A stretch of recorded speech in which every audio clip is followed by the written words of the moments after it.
Mirando hacia atrás en el 2024, nos damos cuenta de que fue un año emocionante en el Centro de Actualización Profesional, ya que tuvimos el placer de acompañarte en tu crecimiento profesional a través de una amplia gama de cursos y webinars que capturaron la atención de nuestros asociados. Recordemos juntos los logros que alcanzamos en este año de aprendizaje. Cursos. Enfoque a una administración sistémica de calidad. Controles geológico-estructurales en alteraciones hidrotermales para algunos yacimientos minerales. Influencia de las variables operacionales en la molienda y flotación. Estrategias para la mejora de procesos. Aplicación de la ciencia de datos en la exploración de los yacimientos minerales. Caracterización geotécnica de macizos rocosos y sus aplicaciones al diseño de excavaciones subterráneas. Mejora continua y rediseño de procesos. Dirección de equipos de alto desempeño. Webinars. Tayagua, yacimiento polimetálico de clase mundial. Una aportación del contexto geotectónico económico, geometalurgia y modelo geológico de bloques. Controles geológicos estructurales en mineralización y alteraciones hidrotermales. Tareas críticas en el control de estabilidad de obras mineras. Alineamiento a estándares y prácticas internacionales en un depósito de jales de Unidad Minera Sabinas, Peñoles. Proyecto para la reducción de gases de efecto invernadero en Mina Los Filos. Capacitación como base de éxito para la puesta en marcha de una planta de beneficio. Metodología para la generación de una cultura metalúrgica. Uso del aprendizaje automático, Machine Learning, y modelado biomatemático para reducir accidentes relacionados con la fatiga y aumentar la productividad en la mina. Influencia de factores psicosociales y de cultura local en la seguridad industrial minera en México. Efecto del tamaño de partículas sobre la liberación y recuperación de especies minerales de un mineral polimetálico. Influencia del oxígeno en el control del potencial de óxido-reducción en minerales sulfurosos en flotación. Mejora en productividad de quebradora mediante impacto en la fragmentación de voladuras. Variabilidad mineralógica en sectores selectos del Distrito Minero de Fresnillo, Zacatecas. Optimización de minado en rebajes transversales con utilización de detonadores inalámbricos. El valor agregado de los sistemas de gestión integrados para la industria minero-metalúrgica. Microencapsulación de bacterias Aciditiobacillus para su uso en procesos de biolixiviación en la recuperación de minerales complejos. Metodología para auditorías de procesos, aplicada a la optimización de operaciones. Innovación y precisión en minería. Principios y prácticas de termofusión en tuberías de diámetros medios con tecnología McElroy.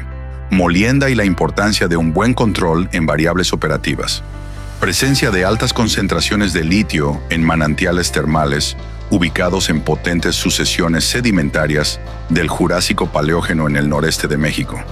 Descripción petrológica, geoquímica y geoespacial de los enjambres de diques del corredor Linares-Burgos, noreste de México. Seguridad en los procesos minero-metalúrgicos. Transmisión de los 8 paneles del foro. Retos de la minería mexicana. Concluimos el 2024 con una sensación de logro y satisfacción, pero también con una visión clara hacia el futuro.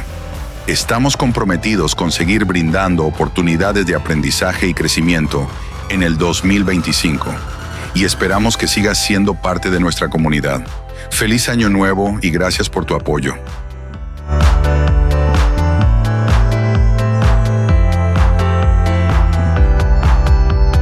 Muy buenas tardes tengan todos ustedes. El Centro de Actualización Profesional de la Asociación de Ingenieros de Minas, Metalurgistas y Geólogos de México les da la más cordial bienvenida a este webinar que nos va a impartir el maestro en ciencias Rolando Hugo García.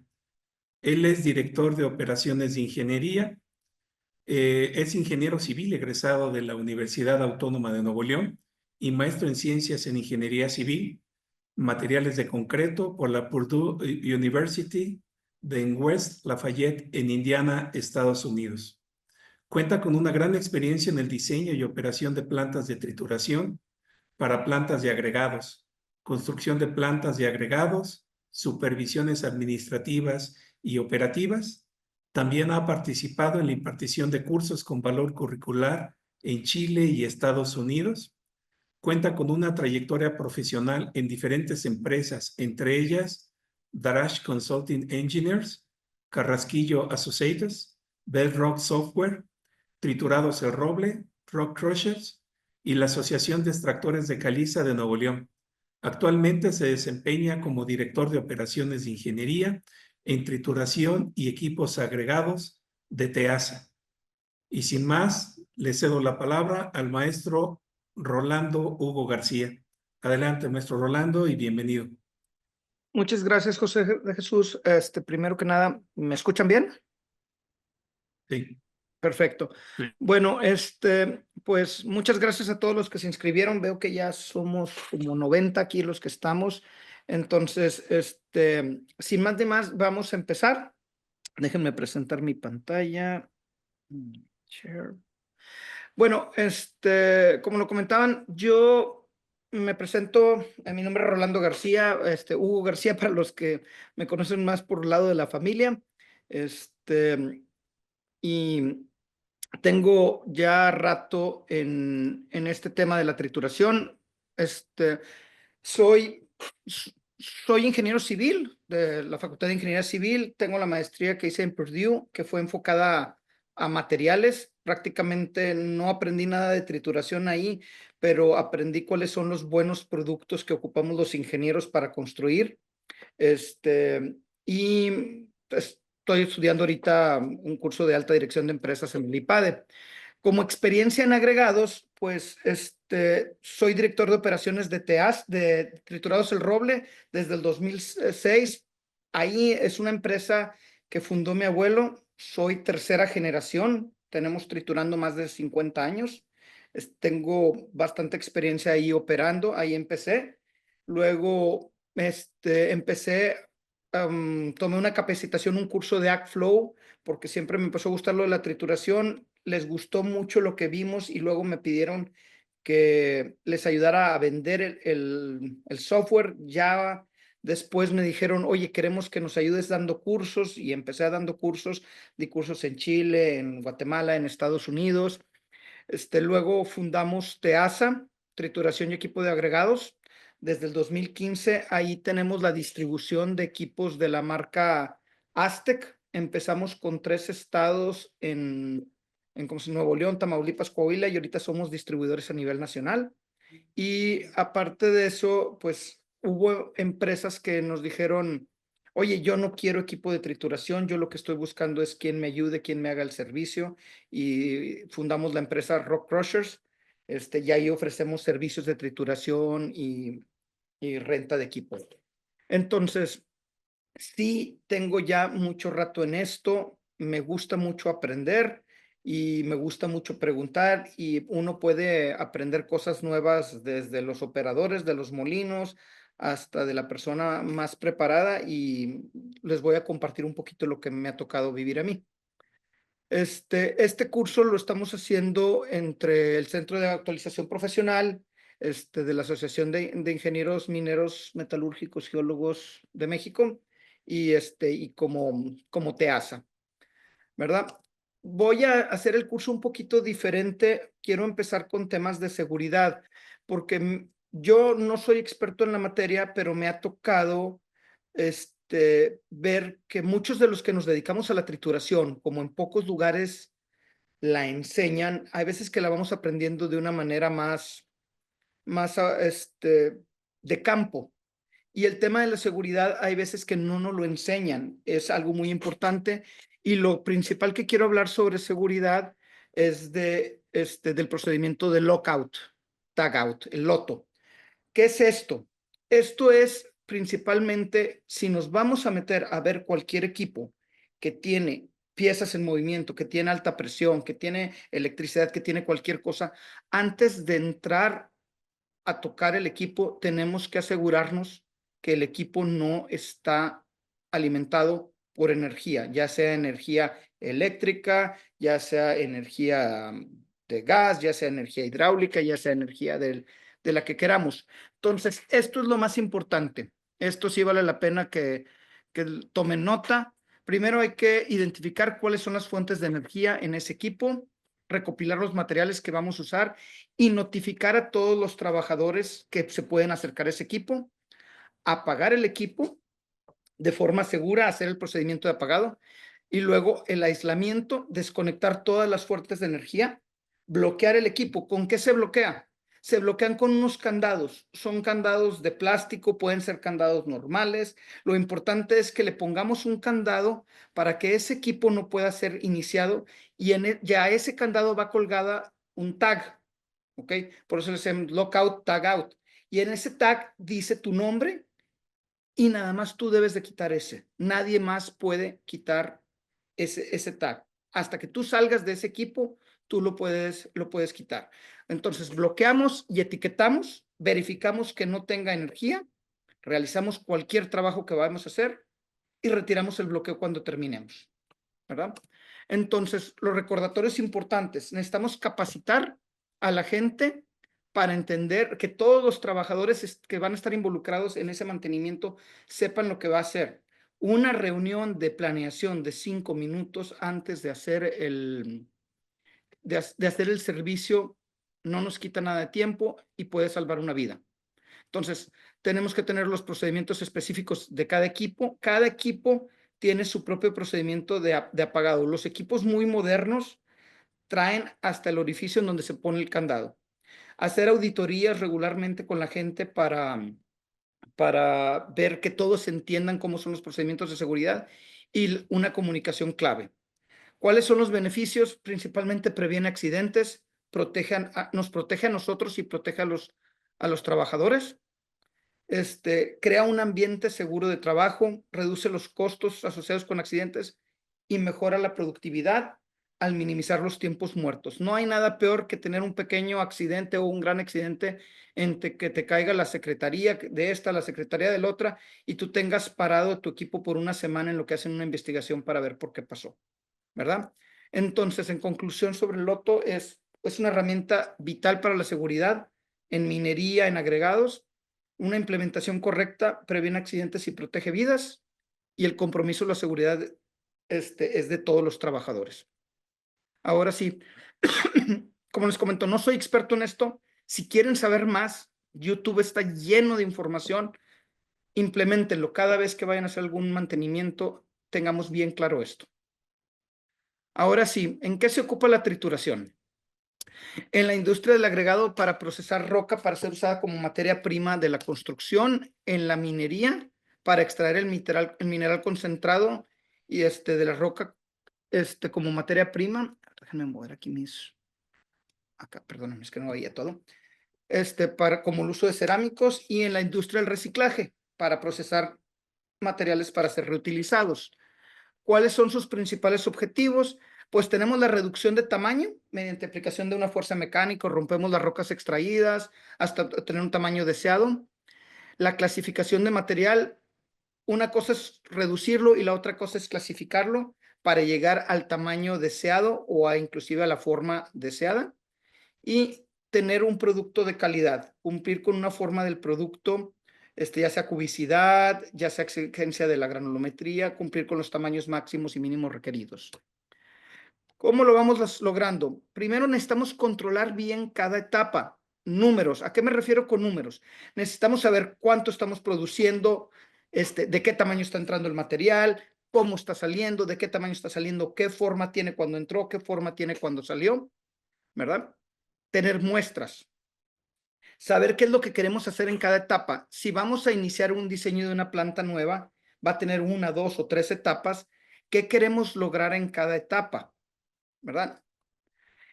Queremos cambiar la forma de la partícula, adicionalmente al tamaño. Hay veces que pensamos en la trituración como solamente reducción de tamaños. También a veces queremos cambiar la forma o queremos limpiar algún producto. Minimizar el desperdicio de material. Por si queremos quitar la arcilla a los que manejamos mucho los agregados, dices, oye, voy a despolvar. Oye, puedo despolvar en 1,5 pulgadas, puedo despolvar en media, puedo despolvar en 1/4. ¿En qué tamaño necesito despolvar para minimizar el desperdicio? Mejor uso de la energía. No sobrepotenciar motores de banda. Ya me quita el miedo. Adelante. Perdón. Ok. Mejorar el uso de energía a lo que me refiero es no sobrepotenciemos, no gastemos energía que no debemos de de estar gastando. Si empezamos a incrementar mucho los HPs en una banda transportadora, también podemos generar problemas en la calidad de energía. Podemos tener un factor de potencia muy alto. A ver. Y mantener la calidad. ¿Cómo mantenemos la calidad? Que el material no se contamine, ya sea de finos no deseados. O sea, inclusive nosotros, un material que venía bien en una etapa anterior, lo podemos bajar su calidad en la siguiente etapa si lo sobretrituramos, si hacemos algo que no es lo más conveniente en esa etapa. Platicamos ahorita un poquito de la cubicidad. Aquí les pongo 3 ejemplos de partículas que tienen el mismo volumen, pero diferente área. Entonces, nosotros tenemos, todas esas tienen el volumen de 1 y la área va variando. Entonces, aquí, cuando queremos lograr una partícula cúbica, necesitamos una partícula que sea lo más parecida a una esfera. Por decir, el prisma rectangular tiene un área unitaria de 6.3, de 6.3 unidades. El cubo tiene un área unitaria de 6, o sea, cada cubo de esos tiene, vamos a decir que una unidad de 1 por 1 por 1, largo, ancho y alto. Y la esfera que tuviera ese mismo volumen tendría una área unitaria de 4.83. ¿En qué nos afecta la cubicidad o la área superficial? Si estamos hablando de concretos o de asfaltos, algo que tiene una área superficial mayor debe ser cubierto por el 100%, ya sea por cemento o por asfalto. Y en una mezcla de concreto y en una carpeta asfáltica, en un concreto asfáltico, lo más caro es el cemento y lo más caro es el asfalto. ¿Qué característica de los minerales? A ver, déjame ver, es que me sale cada rato me salen un montón de mensajes aquí de él. ¿Qué características debemos de considerar de los minerales para seleccionar equipos? Primero que nada, por decir, tenemos la dureza, que es la resistencia a la compresión, que tenemos el índice de trabajo. Luego hay que ver la abrasión, ver qué tan abrasivo es el material, qué tan tenaz es, qué tan denso es y qué tanta dureza. La abrasión, pues, nos puede generar desgastes, desgastes muy, ¿cómo se dice?, muy rápidos en nuestras piezas de desgastes. La tenacidad puede ser que el material sea muy duro. Entonces, el material puede ser muy duro, pero puede ser poco abrasivo, o sea, un material que batallas para quebrar. También luego tenemos la densidad. A veces se nos olvida que las trituradoras son máquinas volumétricas. Entonces, si el material es más denso, vamos a tener más toneladas por hora. Si el material es menos denso, vamos a tener menos toneladas por hora. Pero el volumen es el mismo en metros cúbicos, ¿verdad? Y tenemos que tomar en cuenta también la dureza. Entonces, veamos aquí algunos ejemplos del Work Index. El Work Index es una medida de resistencia a la molienda. Normalmente se mide a veces en kilowatts. Entonces, aquí tenemos materiales. En esta tabla podemos ver 2 cosas, que tenemos un índice de abrasión, el AI, y un índice de trabajo, el Work Index. Y no es necesariamente un Work Index alto es igual a un índice de abrasividad alto, ¿verdad? Entonces, el Work Index, ¿en qué nos influye? Nos influye en qué tanto se reduce el tamaño y qué tanta energía necesitamos para triturarla y cómo está la máquina. ¿En qué nos influye el índice de abrasividad? En la tasa de desgaste, o sea, de los elementos de desgaste. Si tenemos un índice de abrasividad alto, podemos tener muchos desgastes. Por decir ejemplos, arcillas. Hay arcillas que tienen un 70, un 80% contenido de sílice. No son difíciles de triturar, pero sí son muy, sí consumen muchas piezas de desgaste. Ahí, por decir, podemos usar piezas de desgaste que pueden ser con insertos de cerámica, que a veces son un poco, son un poco delicadas. Si pusiéramos a triturar algo, algo muy duro o algo muy grande con piezas con refuerzo de cerámica, se pudieran quebrar. Pero con las arcillas funcionan espectacularmente. ¿Por qué? Porque su característica principal es la resistencia al desgaste. ¿Qué esfuerzos sufren los minerales? ¿Qué esfuerzos les estamos dando? Entonces tenemos la tensión, ¿ok? Tenemos la compresión, el impacto, el cortante y la atrición. Por decir un ejemplo, ¿dónde hay esfuerzos de tensión en los minerales? Cuando estamos haciendo la voladura, cuando la voladura empieza a expandirse los gases, la roca empieza a sufrir mucha tensión. La compresión, pues es muy fácil. Una trituradora de cono, una tritura de mandíbula ejerce compresión. El impacto normalmente lo generamos con trituradoras de impacto verticales o horizontales. El esfuerzo de cortante, hay veces que pasa en la trituración por compresión, podemos tener cortantes en algún lado, y la atrición se da mucho en los conos. Cuando estamos recirculando un material, a veces que no lo hemos logrado llevar al tamaño, podemos tener mucha atrición, que viene siendo un efecto material con material, que eso nos puede ayudar a mejorar la forma de la partícula y generar más finos. Ahora, una cosa que puse aquí. En la trituración hay un montón de reglas, pero para cada regla puede haber una excepción. Y eso es en donde entra el factor de ingeniería de nosotros. Necesitamos entender qué está pasando dentro de la trituradora y hay veces que obviamente no podemos meter la cabeza ahí para ver qué está pasando, pero sí, si vamos a hacer un cambio, intentemos no hacer dos cambios al mismo tiempo. Hagamos un solo cambio y midámoslo. Y siempre tomemos nota de lo que hicimos. Voy a poner un ejemplo. Oye, si decidí cambiar las RPMs de una trituradora de impacto, no cambiemos las RPMs y movamos las mamparas. Escojamos una y midámosla, porque tú puedes tener un efecto positivo y un efecto negativo al mismo tiempo, y a lo mejor esos se cancelan y no nos estamos dando cuenta que algo pudo haber mejorado, ¿verdad? Entonces, recalcando, las reglas todas pueden tener su excepción y medir, siempre medir. ¿Qué debemos de hacer para seleccionar un equipo de trituración? Perdón. La primera cosa que debemos de tomar en cuenta es cuál es la piedra más grande que le va a entrar.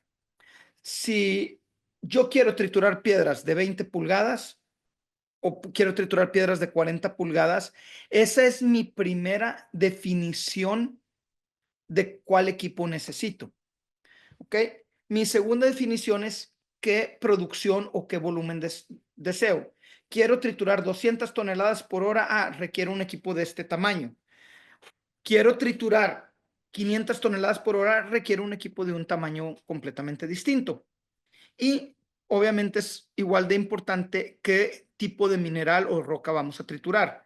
Si tenemos una roca de origen volcánico o ígneo, o si tenemos una roca de origen sedimentario, no es la misma trituradora. Las trituradoras para rocas duras pueden triturar las suaves, pero no vamos a tener los mismos efectos deseados. Ahora, un ejemplo.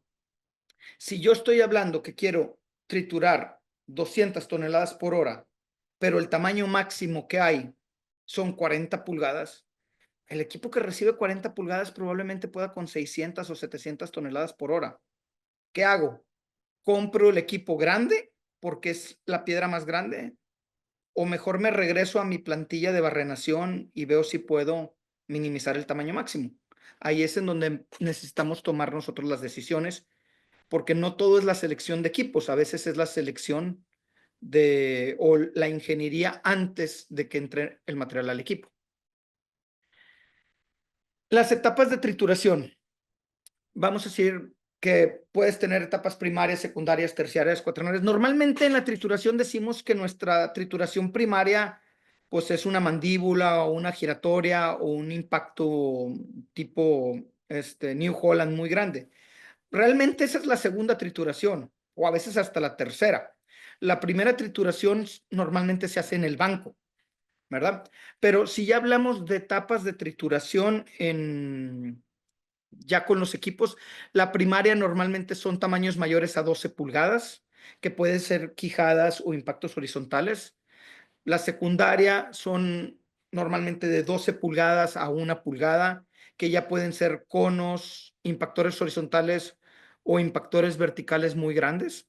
Y en la etapa terciaria y cuaternaria, normalmente siempre estamos usando conos o verticales. Es raro que utilicemos una trituradora de impacto horizontal en la etapa terciaria.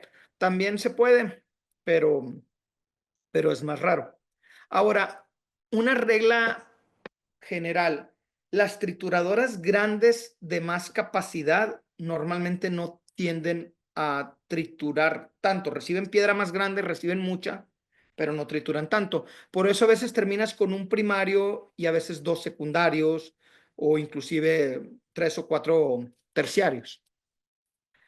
Platiquemos un poquito de las granulometrías. ¿Qué es la granulometría? Pues es una representación matemática o gráfica del tamaño de las rocas. Nosotros siempre tenemos una granulometría desde la voladura hasta la granulometría de los productos terminados. De hecho, aquí si nos regresamos, aquí esta que se ve en blanco, esta es la granulometría natural de los materiales. O sea, eso es lo que el mismo planeta va generando ese tipo de granulometría, ¿verdad? Entonces, aquí, ¿qué aspectos hay importantes en la granulometría? Hay 2 números que a veces nos interesan mucho, sobre todo en la minería. En la minería nos interesa mucho el P100, ¿qué quiere decir?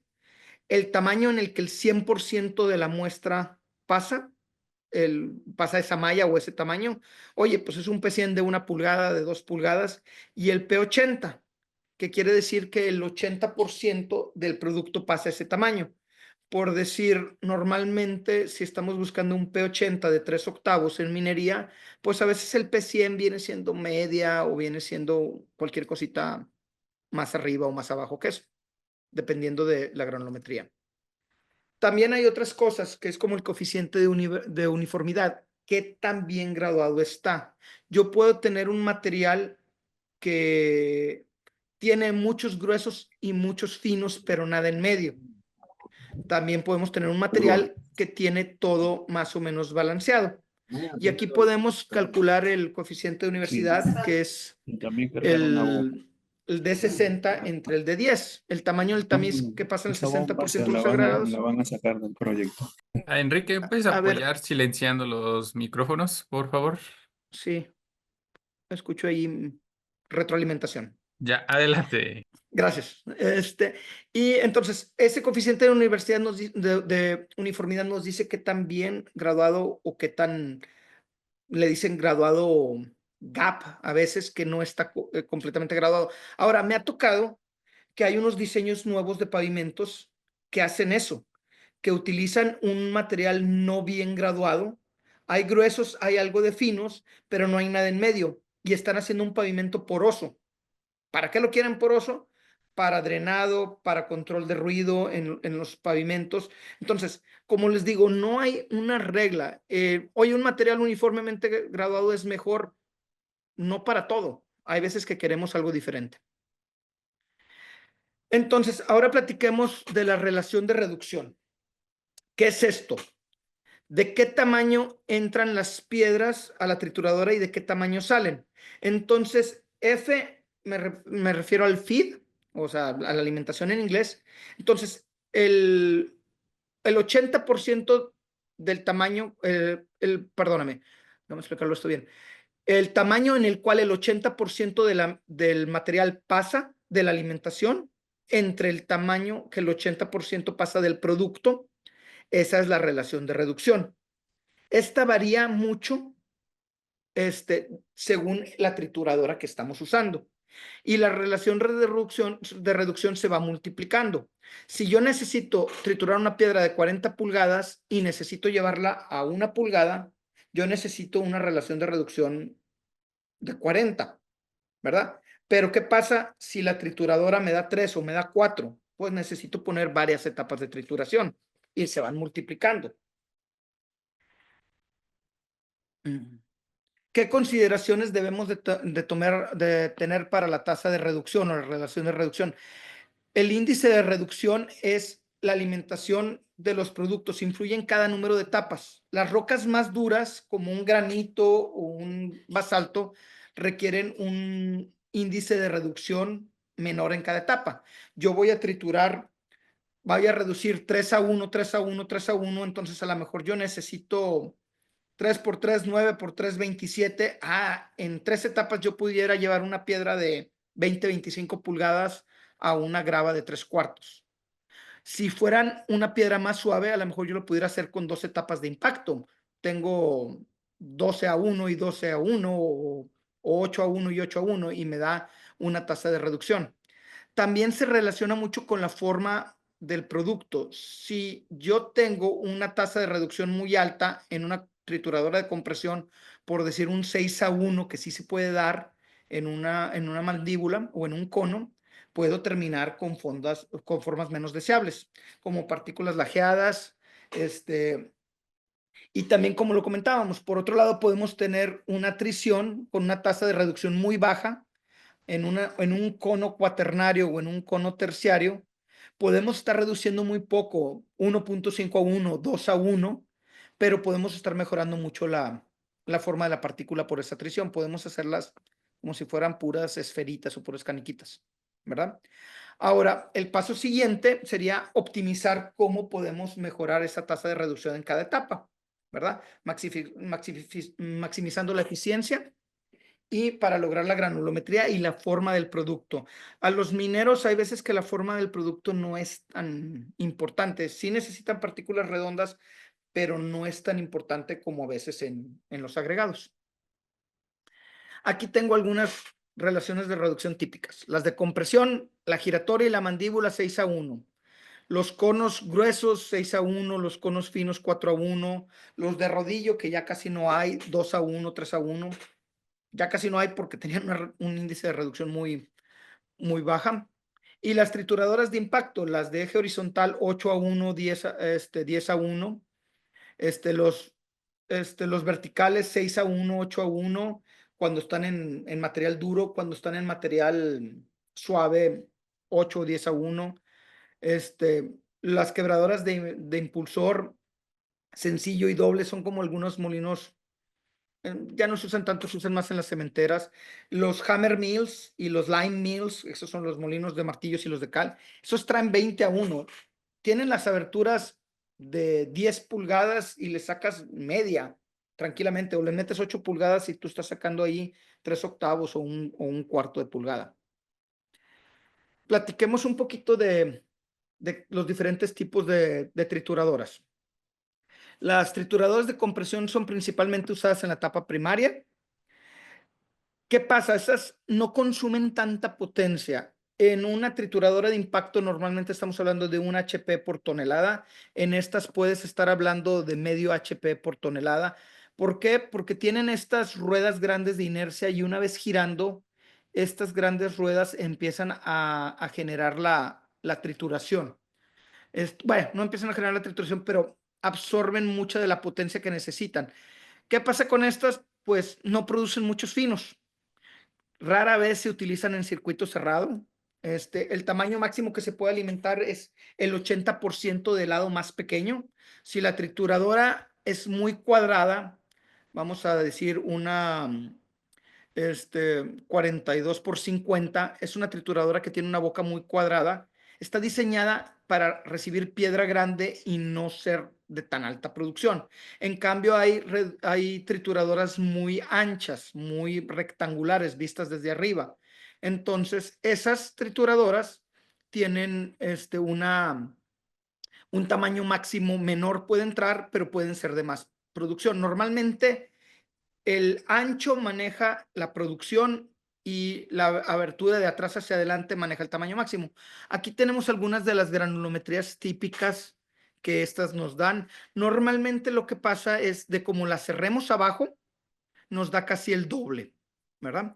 Si la cerré a 2,5 pulgadas, el tamaño máximo sería como 5. Es como una regla de dedo.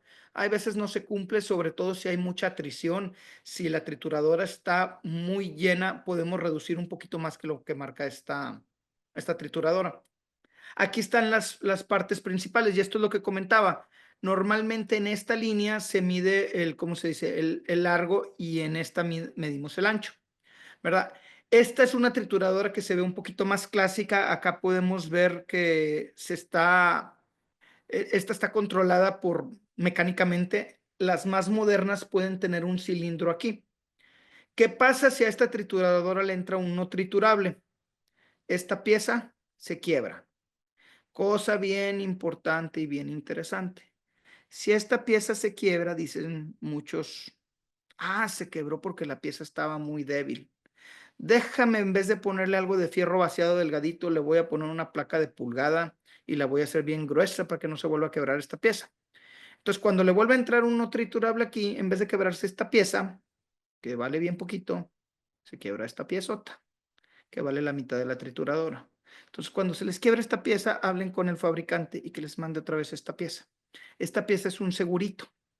Si esta pieza se les está quebrando bien seguido, hay que hacer un upgrade de esta trituradora y pasarla a que tenga cilindros aquí. ¿Qué pasa si le entra uno triturable del cilindro? Pues se mueve el cilindro para atrás y la deja pasar, la escupe hacia adelante. Y obviamente tenemos que tener un detector de metales más adelante para poder recuperar ese no triturable y evitar que nos haga de problemas más adelante. Sigamos con las trituradoras de compresión. Aquí tenemos una trituradora de cono.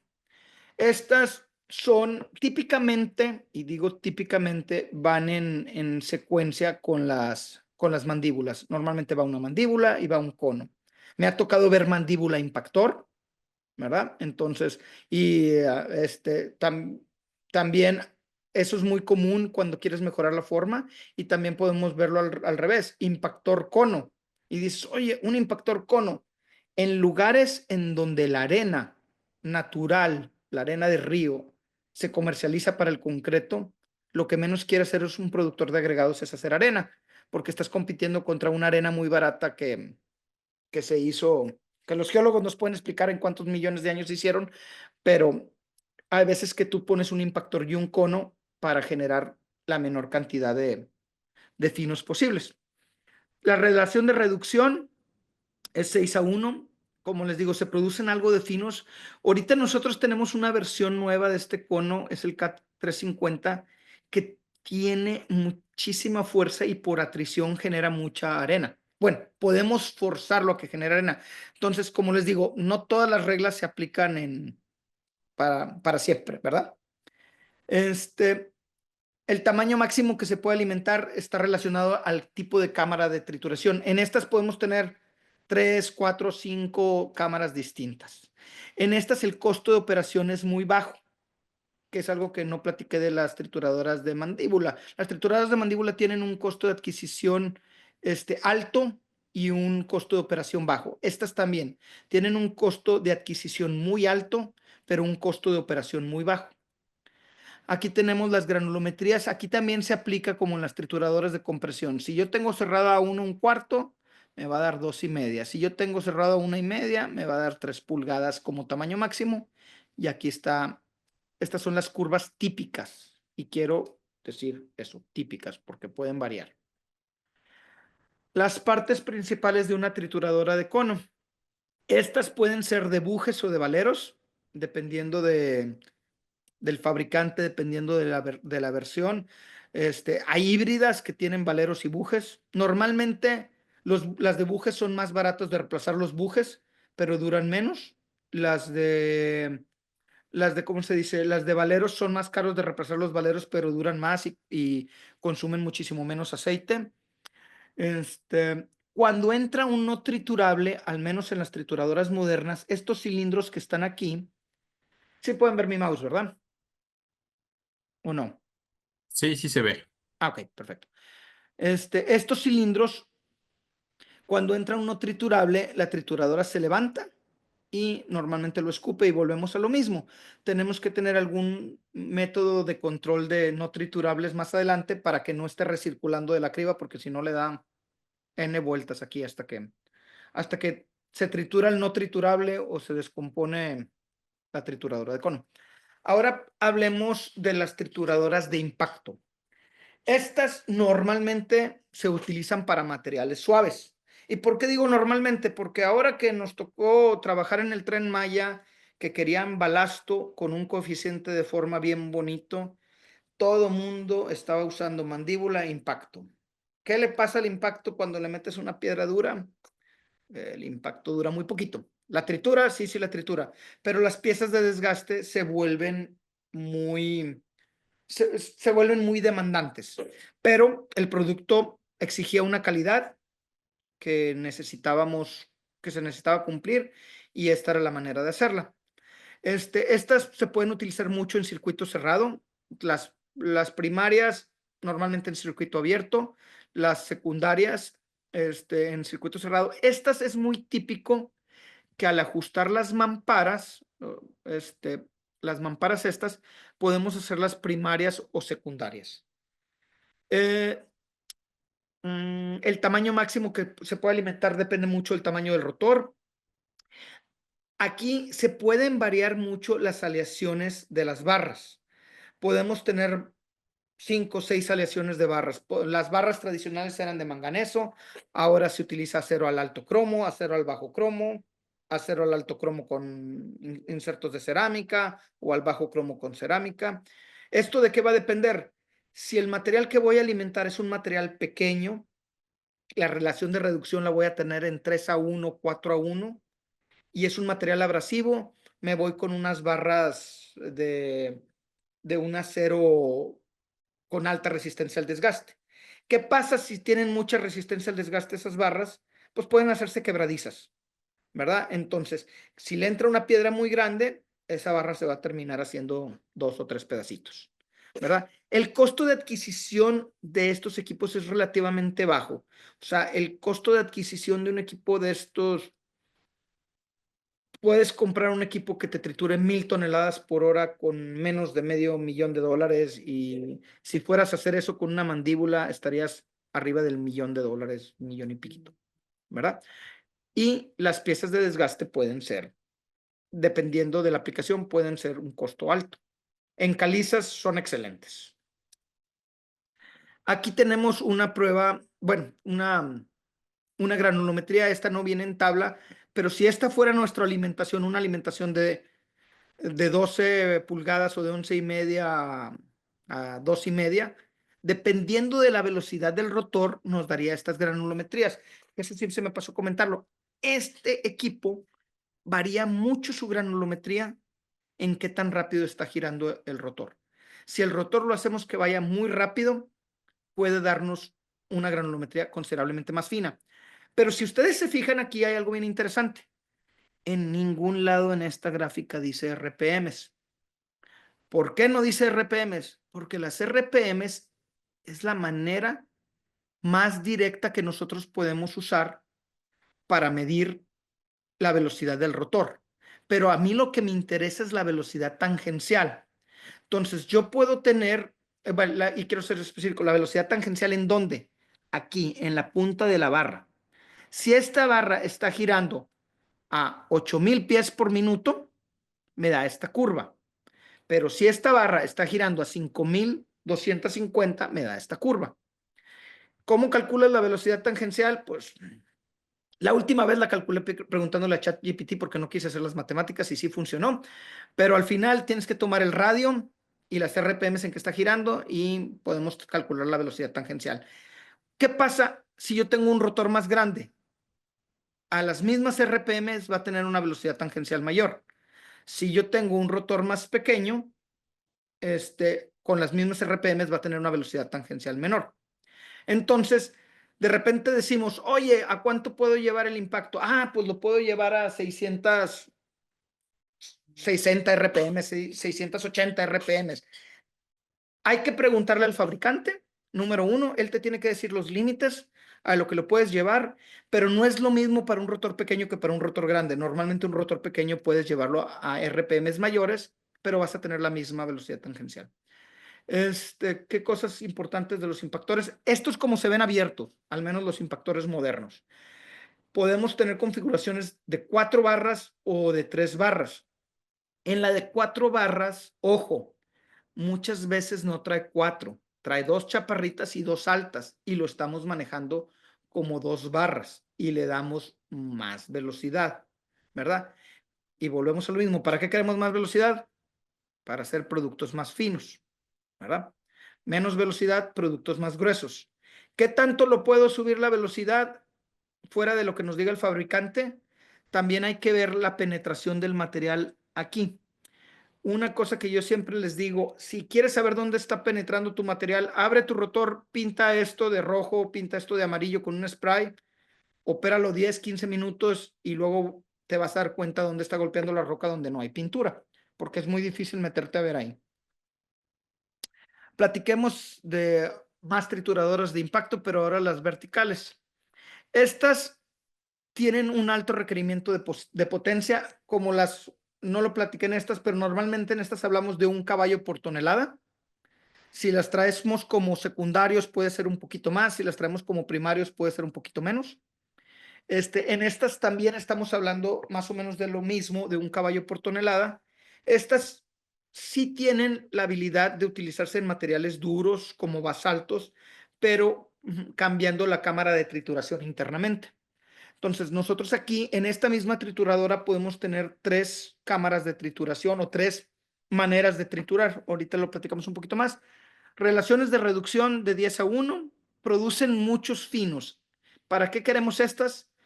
Para mejorar drásticamente la forma del material. Un material muy lajeado, muy alargado, lo pueden hacer muy cúbico y también me generan muchos finos. Siempre es rarísimo que esta trituradora se use en circuito abierto.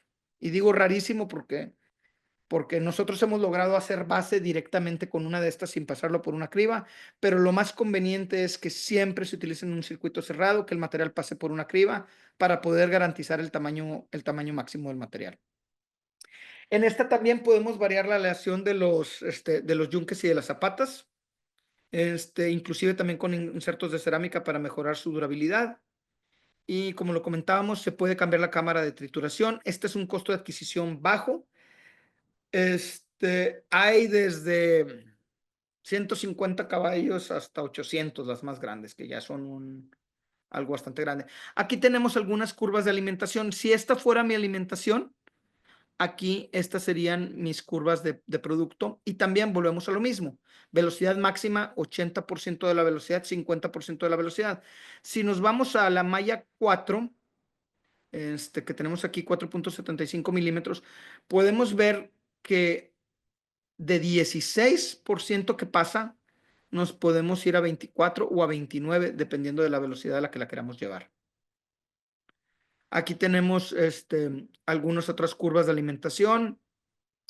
Fíjate, aquí cómo va cambiando la alimentación con el tamaño máximo. Si traemos un tamaño máximo de 1, de 2 o de 3 pulgadas, también nos varía mucho el porcentaje de arena que podemos lograr hacer.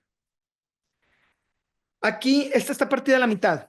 Veámoslo como una cámara de trituración aquí y otra cámara acá.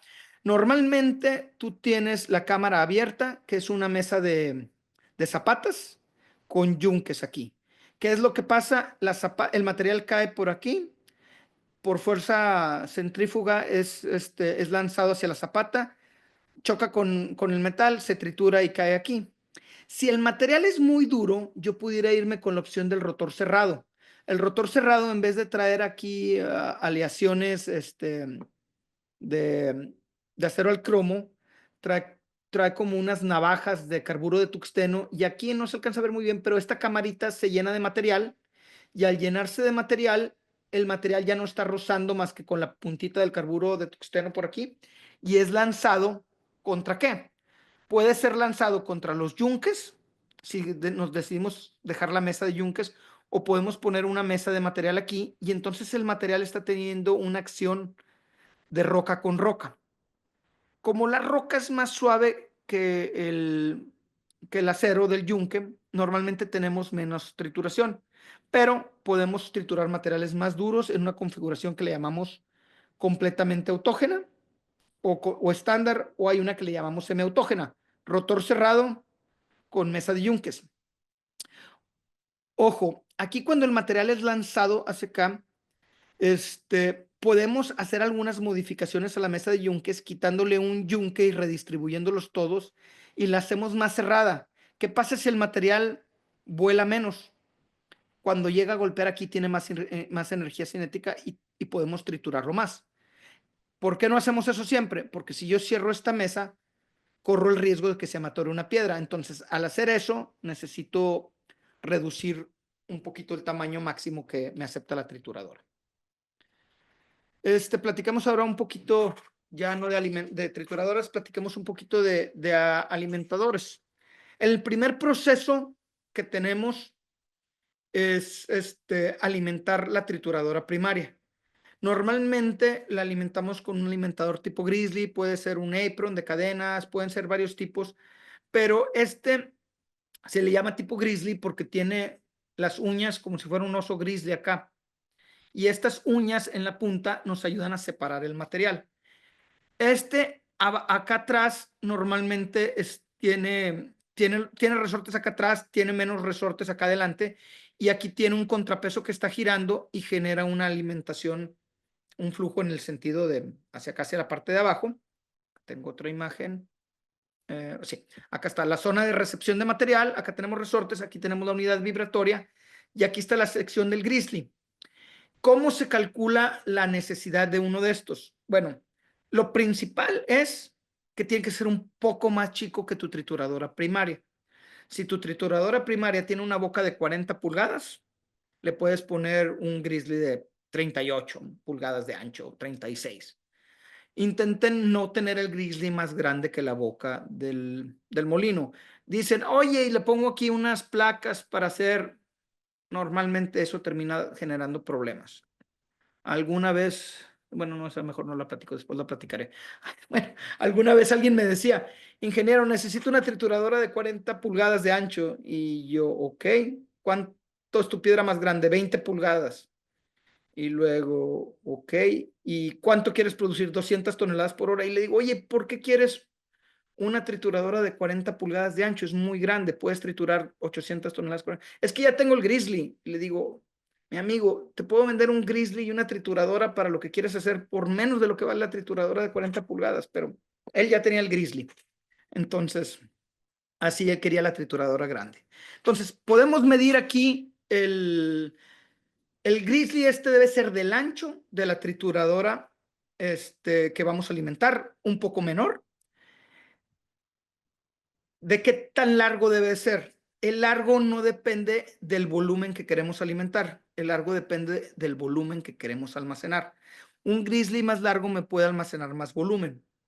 ¿Cómo controlo la capacidad de alimentación? Con la inclinación. Podemos ponerlo horizontal, que sí alimenta completamente en horizontal, pero típicamente se recomiendan entre 5, 10 o hasta 15 grados de inclinación. En 15 grados de inclinación incrementas muchísimo la capacidad de alimentación. ¿Qué pasa con Primero cribamos antes de meter a la trituradora. Entonces, aquí tenemos algunos arreglos de típicamente cómo son los Grizzlies. Tenemos nuestra tolva de alimentación acá. Aquí va el Grizzly y acá viene nuestra trituradora.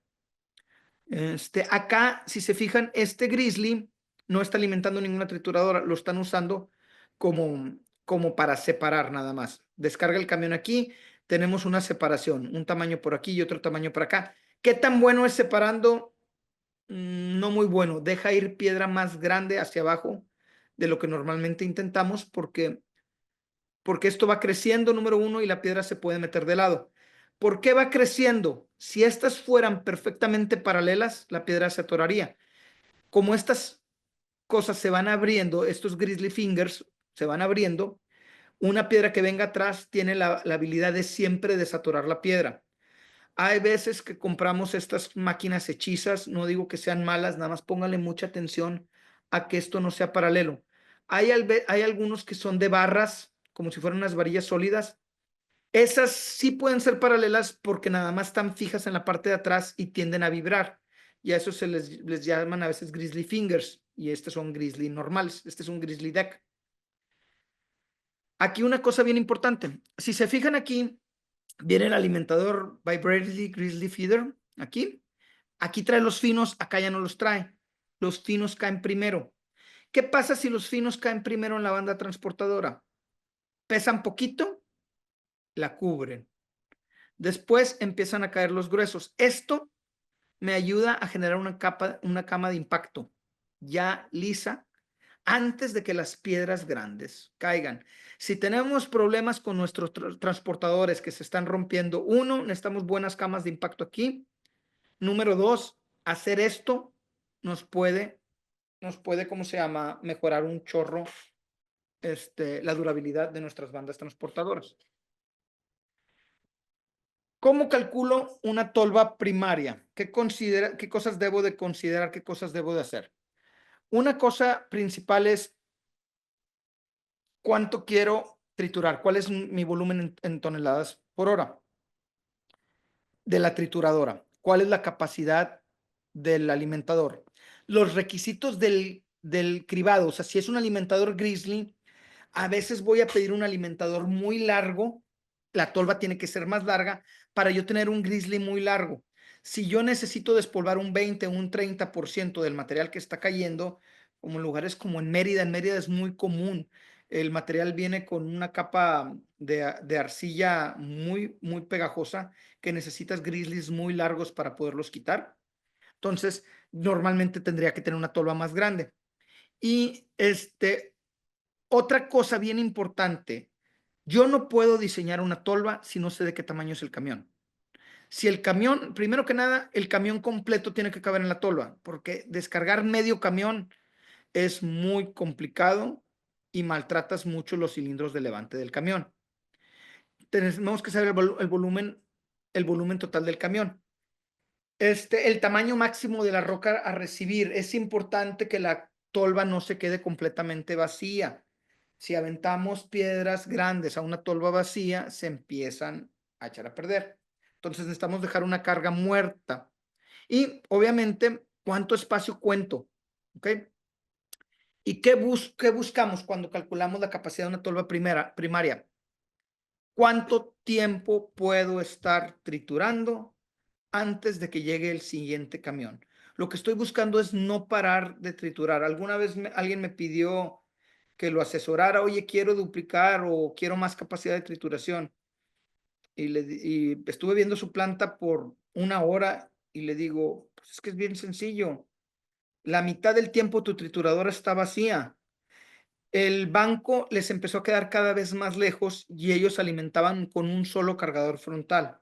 Entonces, como el banco estaba más lejos, al principio cuando estaba a 20 metros, pues el cargador frontal mantenía la trituradora llena. Cuando el banco estaba, y no estoy mintiendo, a 300 metros, la pala se tardaba un mundo de llegar. Le dije, mira, si no quieres comprar más equipo toda la noche, ponte a almacenar material con el cargador frontal y cuando tengas suficiente para mediodía o para un día de producción, enciende el triturador y vuélvelo a alimentar. Te va a salir más barato la doble maniobra que todo el tiempo que estás desperdiciando con la trituradora. Perdón. Entonces, ¿qué buscamos? ¿Cuántos minutos en tiempo? El volumen de mi tolva me lo van a decir las toneladas que tengo, pero realmente lo que yo estoy buscando es cuánto tiempo puedo estar la tolva operando sin recibir la siguiente descarga de material. En este tiempo tiene que poder el camión acomodarse, darse de reversa y tirar el siguiente lote de material. Si yo tengo más camiones o menos camiones, eso no me impacta el tamaño de la tolva. Eso es, si el banco está más lejos, necesito más camiones. Si el banco está más cerca, necesito menos camiones. Pero el tamaño de mi tolva no cambia según la cantidad de camiones que tenga. Lo que va a hacer cambiar el tamaño de mi tolva es ¿cómo se dice? El tamaño del camión o el tamaño del primario. Me tocó ver una planta que produce muchísimo material, que iban y descargaban con un 777 y en lo que el siguiente 777 se estaba acomodando, tenía que entrar una 988 a aventarle 2 botes de material. Una 988, para los que nos conocen, son botes de 10 toneladas. Un 777 es un camión que, si no me falla la memoria, no sé si trae 70 o 100 toneladas. La 988 vale $1,200,000. Ellos tenían una máquina de $1,200,000 que valía más que su primario, que su alimentador y que su tolva, ahí esclavizada porque no diseñaron una tolva primaria adecuada. Eso es muy importante, es muy básico y no cuesta mucho, no cuesta nada mantenerla. Una vez hecha, el mantenimiento es prácticamente nulo. Entonces, diseñemos una buena tolva primaria. Platiquemos un poquito de la alimentación a las trituradoras. Por decir, aquí esta es una trituradora de cono. ¿Qué podemos ver? Que aquí veo el cono, esta parte de acá. Nada más hay material de este lado. Este cono está subalimentado, está trabajando no está trabajando eficientemente, y al estar así, no me está generando nada de atrición entre las rocas. ¿Qué me está saliendo? Me está saliendo un producto grueso y me está saliendo un producto lajeado. Esto lo están alimentando, vamos a decir que directamente de la banda transportadora. Lo correcto es que yo tenga un alimentador con una tolva arriba regulando. ¿A qué está conectado este alimentador? A un potenciómetro para estar regulando esto bien. Y si soy bien tecnológico, lo conecto a un sensor que me esté midiendo el amperaje de los motores. Si me está midiendo el amperaje de los motores, puedo hacer una automatización para que este cono siempre tenga el amperaje correcto. Aquí se ven que ya está bien alimentado. ¿Pero qué está pasando? Los finos están de este lado, los gruesos están de este lado. ¿Por qué? Porque la acción vibratoria de este alimentador me está clasificando el material acá y me está generando gruesos de un lado, finos del otro. Se segrega. ¿Cómo puedo corregir eso? Puedo meterle un alimentador giratorio que me esté redistribuyendo el material. Es una pieza más que se está moviendo, que puede ser complicada, pero me va a generar un producto de mayor calidad cuando salga de este cono y me va a generar un desgaste uniforme. Aquí se desgasta más de este lado que de este lado del cono. Bueno, también va a depender del material. Si el material es sumamente abrasivo, acá voy a triturar más y acá nada más le está pasando una lija. Se puede desgastar más de este lado, dependiendo. Como les digo, no hay reglas aquí, pero la cosa que sí pasaría un desgaste anormal, porque el material está segregado. Hay este tipo de alimentadores que le dan la vuelta al material, da la vuelta, la distribuyen mejor, y este sería el más óptimo para alimentar un cono. Ahora hablemos un poquito de conceptos básicos ya de cómo acomodo una planta. Una regla de oro, como les digo, es primero quita lo que ya está triturado y luego tritúralo, lo que sigue. Entonces, con el alimentador Grizzly, aquí separamos todo lo que ya esté triturado antes de entrar a la trituradora. De aquí los volvemos a juntar, porque aquí yo tengo la opción de sacarlo para un lado. ¿Qué pasa si este material viene con arcilla? Pues mejor lo saco para un lado. A lo mejor lo saco para un lado y no lo pongo a piso. A lo mejor lo meto a una criba y regreso lo demás. Pero vamos a decir que aquí el material viene limpio. Primero quito todas las piedras. ¿A qué tamaño debo de poner la abertura del Grizzly? 1 pulgada, 2 pulgadas, 3 pulgadas, al tamaño de la salida de siempre y cuando sea viable. Si aquí estoy sacando material de 6 pulgadas, puedo tener mi Grizzly abierto a 6 pulgadas o a 4 pulgadas. ¿Por qué? Porque esa es la piedra que yo ya sé que me va a tomar en cuenta el secundario. ¿A cuánto puedo abrir el Grizzly? Al tamaño máximo que el secundario me pueda recibir. Obviamente abrir un Grizzly a 20 pulgadas a lo mejor no es viable.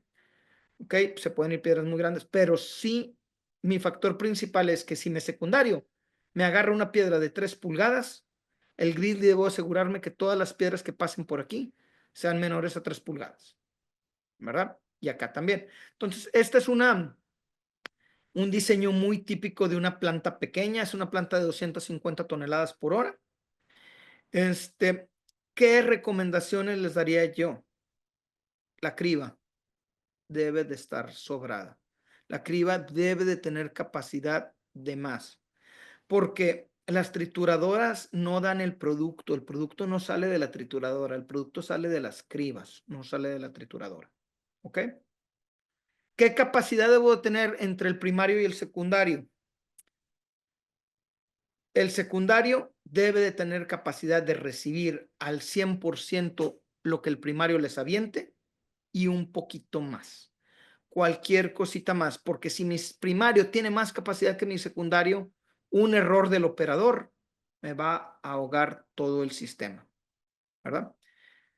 En las cribas, a nosotros en Monterrey nos pasó algo muy curioso.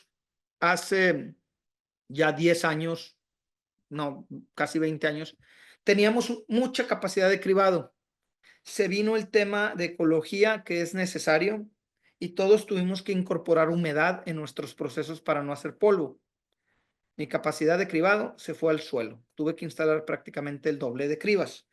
Y las cribas son baratas comparado de lo demás. Y las cribas usan muy poquita potencia.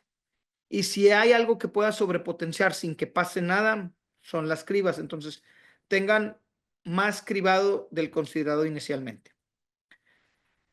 ¿Qué pasa? Aquí platiqué de que el secundario tiene que tener más capacidad que el primario.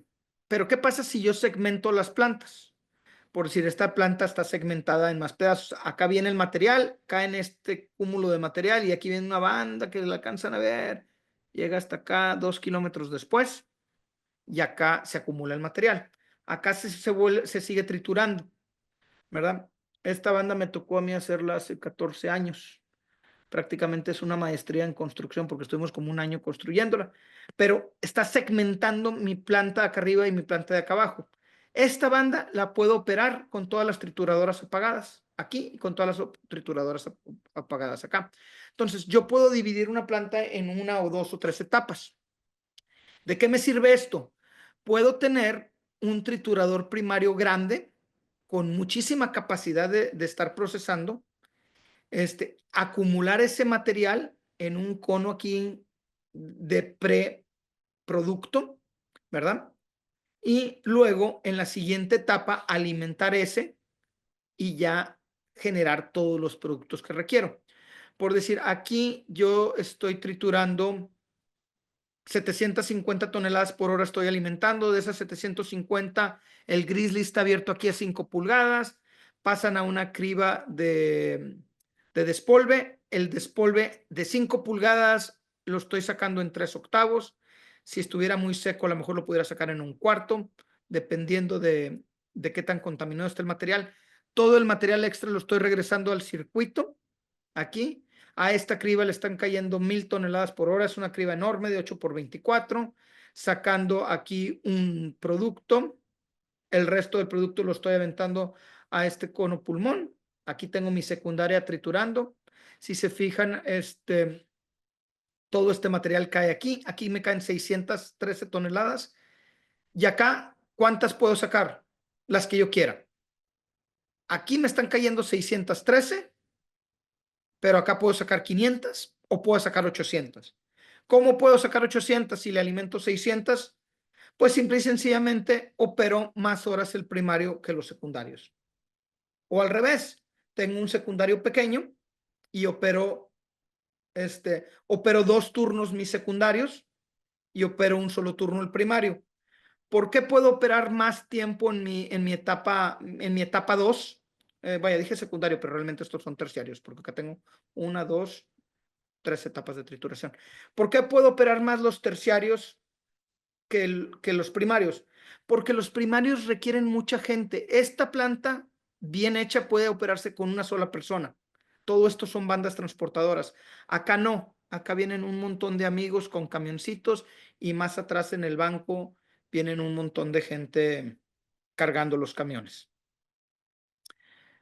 Entonces, ¿cómo segmentamos las plantas? Pues con alimentadores. Esta es la punta de la banda que les enseñé hace rato. Acá está, esto está hasta acá. Esa es la punta de la banda. Aquí tiene 2 alimentadores. Estas son sus bocas de alimentación. Aquí reciben el material, lo ponen en la banda transportadora por este puerto de reclamo. ¿Cómo se diseñan estos puertos de reclamo? Pónganle mucha atención a esto. no son cuadrados. El puerto de reclamo tiene que tener estos ángulos 50-55, si no se nos empiezan a pelmazar, vulgarmente les decimos, se nos enguacaló, se pusieron varias piedras juntas y no dejan pasar. Entonces, hay que tomar en cuenta este diseño. ¿Este diseño de qué va a depender? Tamaño máximo y toneladas que quiero alimentar, ¿verdad? Entonces, esto sí pónganle mucha atención. Aquí un comentario adicional. Yo lo que hice la vez pasada que quise diseñar estos, los dibujé en 3D en AutoCAD completamente, ya dibujados en 3D todas las piezas, viendo que empataban muy bien, las desdoblé y las hice planas y generé mi plantilla que iba a hacer. Como todavía tenía duda que el soldador la fuera a hacer bien, le traje un montón de cartón y le dije, dibújame esto en cartón. Una vez hecho en cartón, lo armamos como si fuera proyecto de secundaria y teníamos el túnel real, perdóname, la boca de alimentación del túnel real en escala. Una vez ya hecho esto, lo soldamos todo en placa de pulgada y antes de colar el techo del túnel, lo pusimos. Y ahí está embebido en el túnel. Por último, ¿qué factores determinan la calidad de los agregados? Primero, una granulometría bien graduada. Una distribución adecuada de tamaños de partículas es esencial para obtener un producto de calidad. Esto en bases te permite una mejor compactación, en concretos te da una mejor trabajabilidad, resistencia en los concretos y en el asfalto. La forma de las partículas cúbicas o redondeadas normalmente es lo que preferimos en la construcción y estas nos pueden dar un concreto con pura partícula redondita, nos puede dar mejor estabilidad dimensional, es más fácil de trabajarlo que partículas alargadas. La limpieza de los agregados deben de estar libres de arcillas, de tierra vegetal, de materia orgánica, porque esto puede afectar mucho en el concreto, en el producto final que estamos haciendo. La resistencia. Los agregados deben ser lo suficientemente resistentes para soportar cargas y tensiones a las que estarán sometidos en su aplicación final. O sea, ¿qué quiere decir esto? Que si quiero hacer un concreto de 1000 kilos por centímetro cuadrado, 1500 kilos por centímetro cuadrado, pues tengo que tener agregados resistentes. Cosa curiosa, yo puedo hacer un concreto de 600 o de 800 kilos por centímetro cuadrado con agregados de 600 kilos por centímetro cuadrado. ¿Por qué? Porque la matriz del cemento, sobre todo si las partículas están bien redondas, aporta mucha resistencia. Y la durabilidad. Esto lo dijo un maestro mío hace un montón de años, el Raimundo el Chico Rivera, que era maestro de tecnología del concreto aquí. Los concretos deben de tener una durabilidad y para eso necesitamos agregados de buena calidad. Hay muchas reacciones que pueden tener los agregados si no son agregados buenos. Inclusive no se ven. Alguna vez alguien me dijo, es que este agregado es radioactivo. Le dije, no, tiene reactividad con álcalis, que es súper dañina en los concretos. Entonces, esos son los factores que determinan la calidad de los agregados. Y por último, la consistencia. ¿De qué me sirve hacer un agregado muy bueno 1 hora al día y muy malo la siguiente hora? ¿Ok? Necesito tener que los agregados sean constantes, lograr una consistencia correcta durante las etapas de trituración. Para eso necesito tener un buen banco. ¿Qué pasa si yo tengo un muy buen banco en un lado y un muy mal banco en el otro? Los mezclo en proporciones correctas y siempre cuidando que logremos una consistencia correcta. Para lograr una consistencia correcta, nos ayuda mucho tener los stockpiles grandes. Tener buenos stockpiles nos puede ayudar a tener una consistencia correcta porque este material se empieza a mezclar y podemos mejorar mucho la consistencia. ¿Ok? Por último, bueno, pues muchas gracias por su atención. Aquí les paso mis datos de contacto. Ahorita entramos a tantitas preguntas y respuestas. Si alguien tiene una duda, sígame aquí en, ¿cómo se llama? Me pueden seguir en LinkedIn, publicamos cosas en LinkedIn que a veces valen la pena. También me pueden, ¿cómo se llama? Mandar un correo. Esta es la página de Teasa, trituracionyequipo.com. Ah, y sí les voy a pedir un favor. Quiero llegar a 1000 suscriptores en YouTube. Suscríbanse. youtube.com/Teasa. Este curso tarde que temprano terminará ahí. Y pues no sé si tengan dudas sobre esto. De acuerdo, muchísimas gracias, maestro Rolando. Si hay algunas preguntas, ahorita voy a leer estas en lo que van escribiendo algunas preguntas en el chat. Y quien quiera hacer alguna pregunta utilizando el micrófono, ahorita levánteme la mano y ahorita le cedo la palabra. Aquí nos pregunta Cristian, dice, ¿nos podría complementar con medidas de mitigación por el tema de polvo en suspensión? Ok, el polvo en suspensión sí es complejo. Primero que nada, tienes que tener un buen encapsulamiento para no lograr tanto polvo en suspensión. Ahora, hay ahorita, vaya, no quiero que parezca comercial, hay varios cañones que lanzan partículas pulverizadas. Nosotros en Teasa estamos manejando una marca canadiense que se llama HKD Blue. Esta marca lo que se especializa en hacer cañones para nieve. Tú vas a esquiar a una montaña y hay veces que no ha nevado y ellos lo que hacen es cuando está el frío bastante bueno, empiezan a pulverizar agua en la noche y esa agua pulverizada cae como nieve. Y aquí el secreto es que el agua sea tan pequeña como la partícula de polvo para no desperdiciar mucha. Entonces, estos cañones les llaman cañones nebulizadores. Tú puedes tener dos tipos o dos ubicaciones. Puedes tener un cañón grande que esté atacando la zona, que parezca como un abanico que está girando, o puedes tener cañones nebulizadores pequeños en las descargas. Tú generas polvo al principio del transportador y al final, que eso con una buena encapsulación se puede controlar, o con descargas de agua puntualizadas, y también tú generas polvo en la trituración. Entonces, antes o después de la trituración, se recomendarían poner algo de spreas normalmente estás buscando muy alta presión y muy bajo caudal para poder nebulizar. Entonces, tú empiezas a poner spreas pequeñas de cono, esto, lo otro, y tener también, en esto sí les recomendaría tener algún buen aditivo como Supercon, ese yo no lo manejo, pero hay una marca que lo maneja. Ese ayuda mucho a, a que sea más tensoactivo, creo que es la palabra correcta, el líquido, y eso ayuda a atrapar un poquito más polvo. A ver si eso ayuda. A ver si después pienso en hacer alguna presentación, aunque sea más pequeña que esta, sobre control de emisiones, porque sí tenemos bastantita experiencia en eso.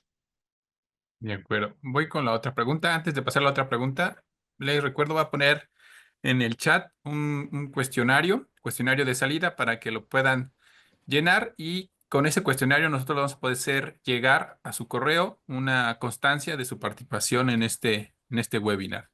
A ver, Luis, dame Las- un segundo porque voy a prender un foco porque me siento como fantasma, como que me desaparezco. ok, sí, voy a poner el cuestionario en el chat para que lo puedan contestar.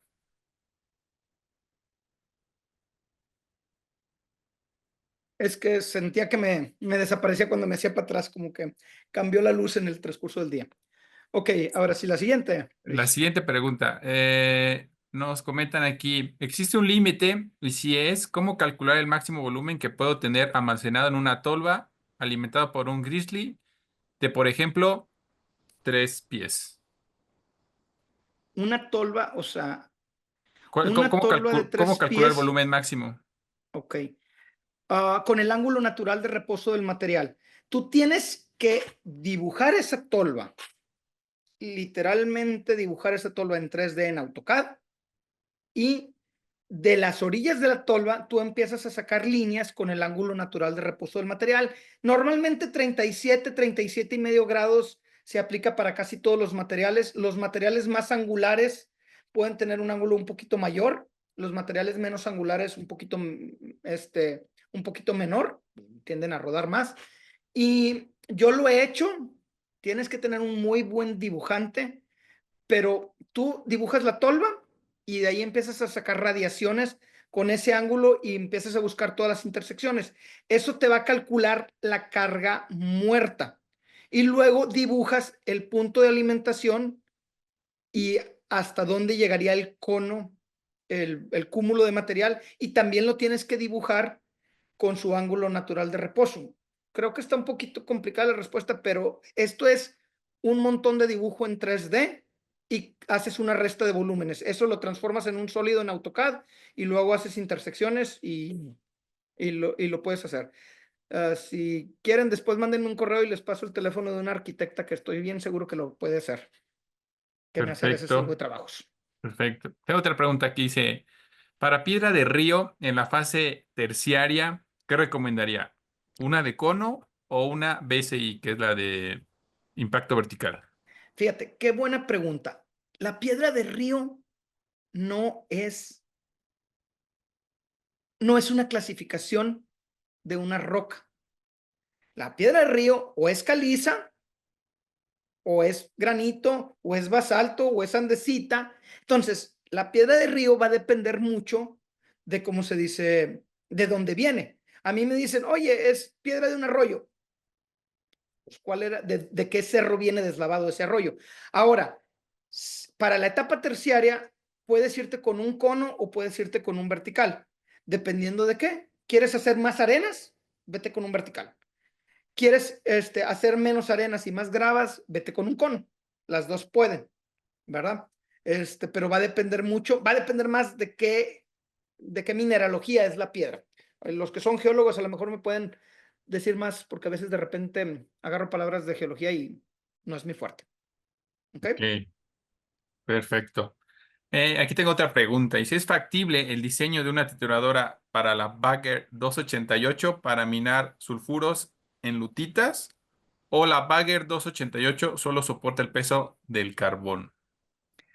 No estoy versado en esa marca, la verdad, les recuerdo, yo conozco mucho de trituración, pero no soy minero, no conozco tanto de moliendas y cosas así.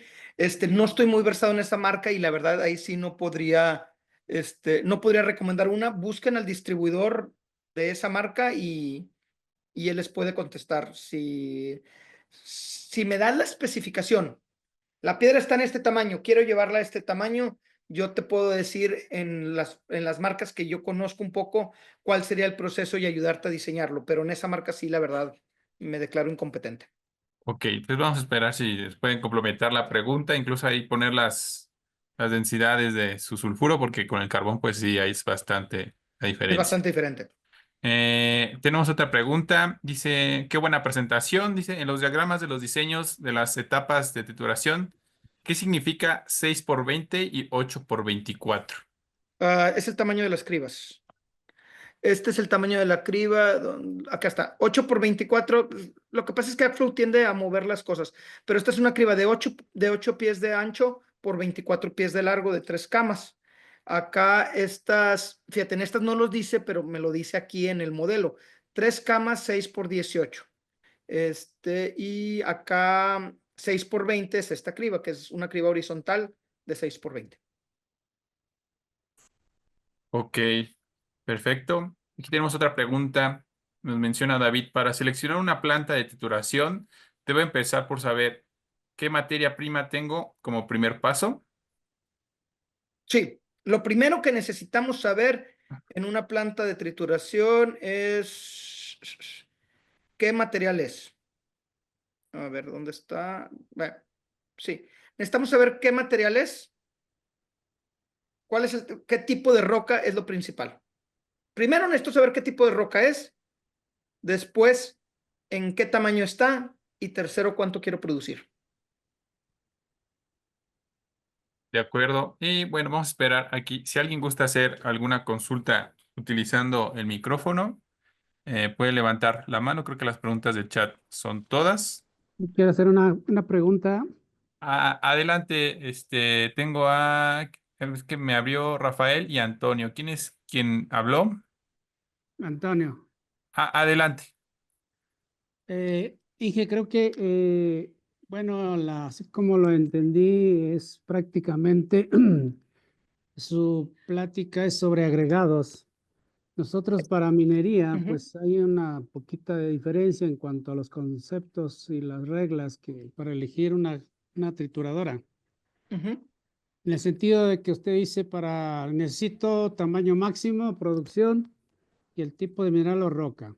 ujú. Normalmente también nosotros consideramos el tamaño de producto que queremos dar. Entonces, un factor ahí determinante para nosotros porque ahí dividimos precisamente, como usted decía, en varias etapas el proceso de trituración para llegar finalmente a un tamaño alimentar al molino adecuado para dar el producto final, el F80, el P80. Nosotros prácticamente nos guiamos por el P80, no por el 60 ni por el 100, ¿verdad? Sí, claro. Y lo otro que le quiero preguntar es, más o menos en sus proyectos, ¿qué carga circulante tiene en la etapa de cribado? Ah, esa es muy buena pregunta. ¿Cuál es una carga circulante adecuada? Yo creo que va a variar, pero yo nunca tendría, no me gustaría tener, si la trituradora es de 200 toneladas por hora, no me gustaría que estuvieran entrando 100 ¿cómo se llama? Nuevas y 100 viejas. O sea, yo creo que mitad y mitad sería mi límite máximo. Normalmente es algo que nosotros nos metemos mucho en el diseño.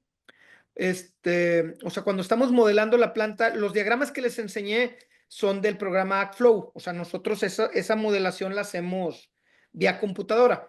Entonces, yo diría 50 máximo.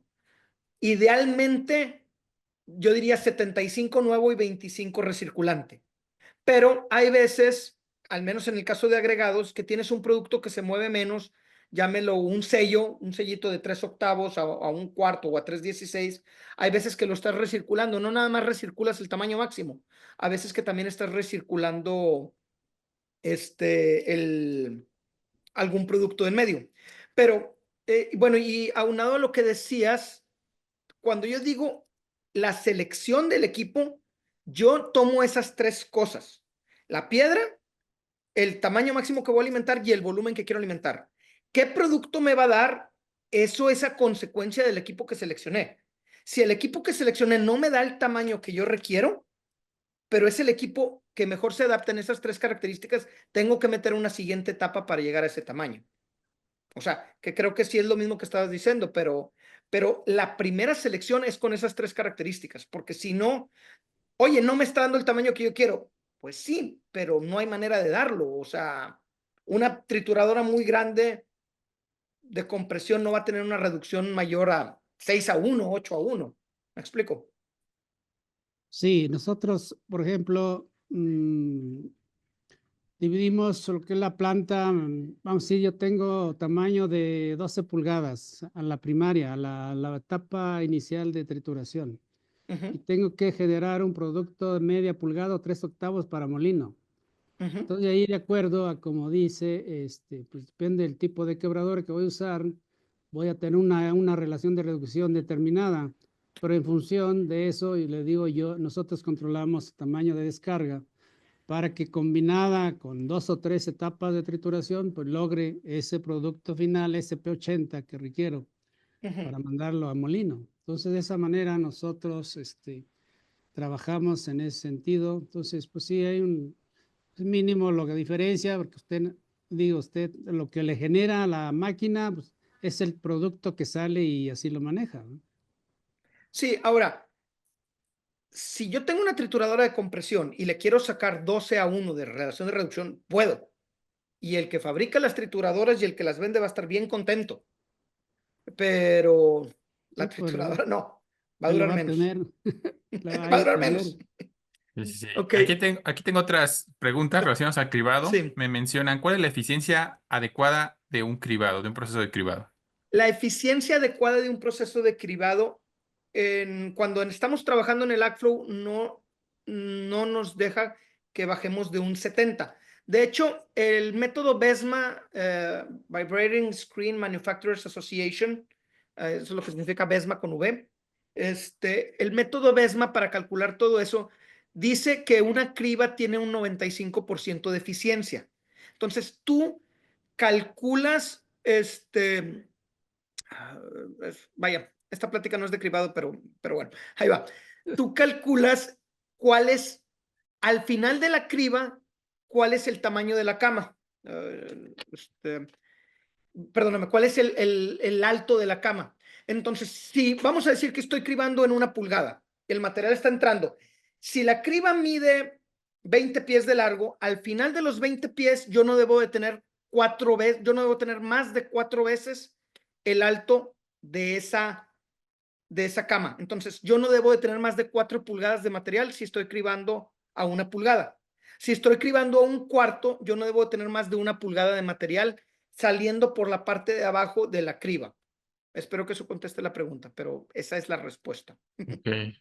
Aquí me piden que si puede proyectar la diapositiva 24, en lo que leo la otra pregunta que tengo por aquí, y yo creo sería una de las últimas. Dice, ¿cuál es la diferencia entre una criba horizontal e inclinada? ¿Cuál tiene mayor eficiencia? La criba horizontal trabaja, normalmente la velocidad a la que se mueve el material son 50 pies por minuto y la criba inclinada se mueve a 70 pies por minuto. El material arriba va bajando. Entonces, cuando va bajando ese material, ¿cuál tiene más eficiencia? La criba horizontal es más precisa en los tamaños. La criba inclinada es un poquito menos precisa. Como lo comenté, una tiene una velocidad de 50 y la otra de 70. Entonces, la inclinada, que tiene la velocidad de 70, tiene un poquito más de capacidad por el mismo ancho. En las cribas, la capacidad la da el ancho, la calidad la da el largo. Una criba más larga, criba más, tiene mejor calidad, pero el ancho normalmente es el que te define la capacidad en toneladas por hora que le pueden entrar. ¿Por qué tenemos de las dos? Típicamente las cribas horizontales son un poquito más robustas, pueden soportar piedra más grande, y cuando estás haciendo plantas móviles de trituración son más fáciles de poner porque llegas y no las tienes que elevar. Y las cribas inclinadas, pues son un poquito más difíciles de mover. Y ¿qué más les iba a decir sobre cribado? Prácticamente las dos son muy buenas. Les quería poner aquí también, este QR es para que me sigan en LinkedIn si alguien le quiere tomar una foto. Entonces, las dos son muy buenas, cada una cumple sus expectativas. Hay veces que son más caras las horizontales. Normalmente las horizontales se usan más cuando tienes temas de limitantes en el espacio. Y también, y corríjanme los mineros si estoy equivocado, a los mineros les gustan más las horizontales. A los de agregados nos gustan más las inclinadas. Ok. Luego hacemos la plática otra vez de cribado. Ok, sí, por aquí también preguntan por el mantenimiento, si es igual para ambas o alguna exige mayor mantenimiento. Claro que sí. Depende mucho de cómo se lubrican. Hay cribas que se lubrican con aceite, hay cribas que se lubrican con grasa. La criba no es un equipo de alto mantenimiento, siempre y cuando la trates bien. Los valeros van a durarte 10, 20 mil horas, siempre y cuando estén bien lubricados. Sí, lubricarlos es muy importante. Hay cribas que funcionan con lubricación de aceite que son muy libres de mantenimiento. Hay cribas que funcionan con lubricación de grasa que pues las tienes que estar engrasando cada ciclo. Ok, perfecto. Entonces, nada más le pediría a Rafael Valdés, es que creo que su pregunta es muy, muy específica, a ver si puede contactar al maestro Rolando Hugo y también pedirle a Ya, Yafet Hernández, que aquí nos completó su pregunta, es que también es muy específica, que pueda contactar al maestro Hugo, por favor. Y si gusta, puede ponernos los medios por los cuales lo pueden contactar. Y ahorita, pues en un momento más, daremos cierre a este webinar. Y recordándoles que contesten, por favor, la encuesta para hacerles llegar su reconocimiento de asistencia a este evento.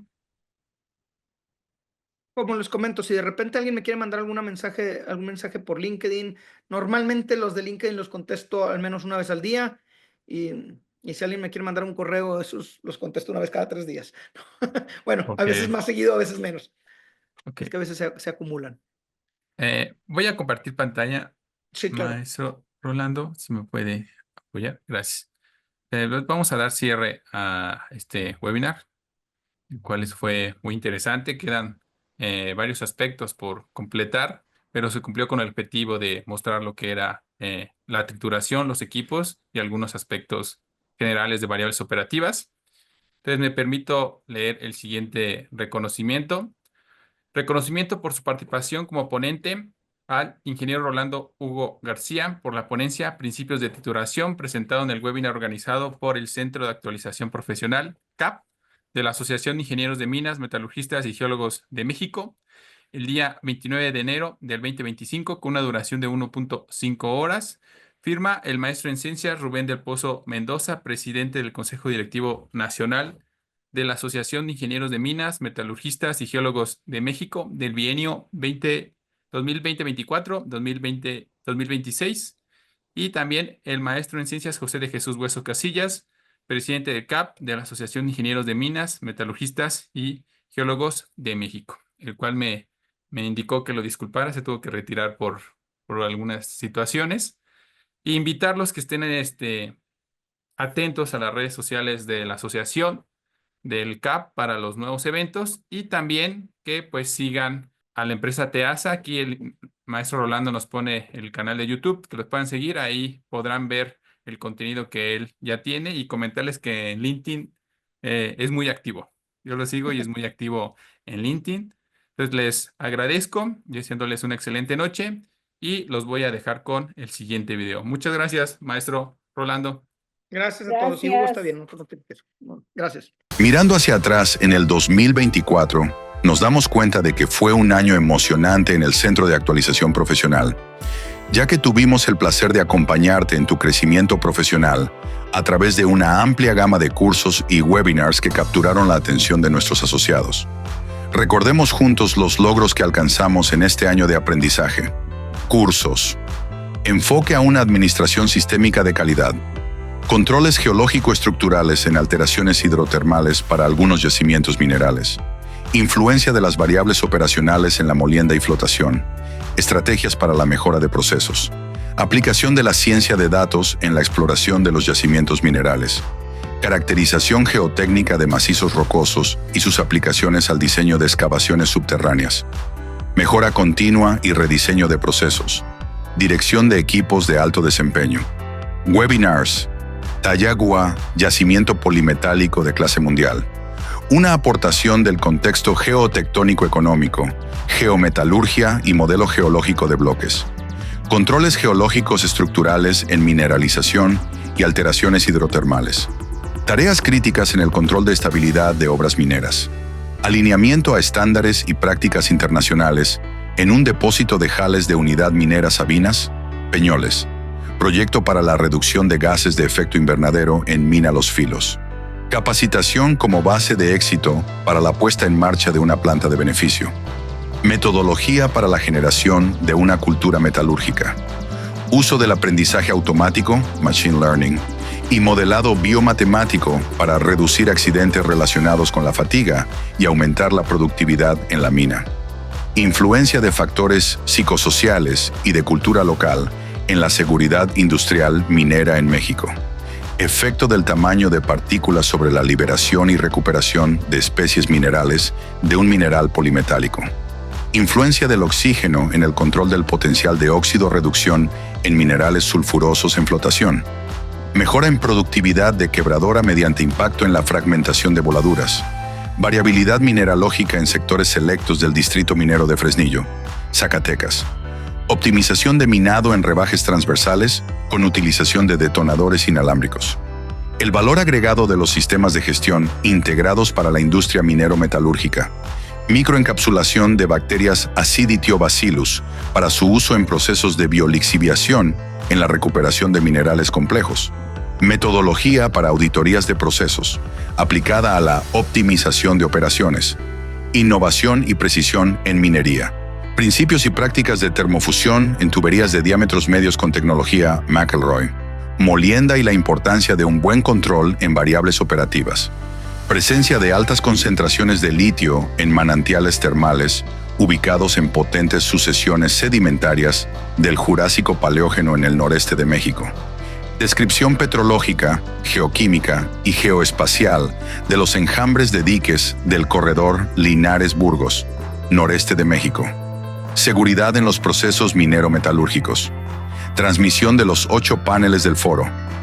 Retos de la minería mexicana.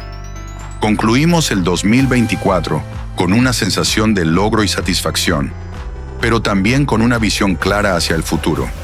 Estamos comprometidos con seguir brindando oportunidades de aprendizaje y crecimiento en el 2025 y esperamos que sigas siendo parte de nuestra comunidad. Feliz Año Nuevo y gracias por tu apoyo.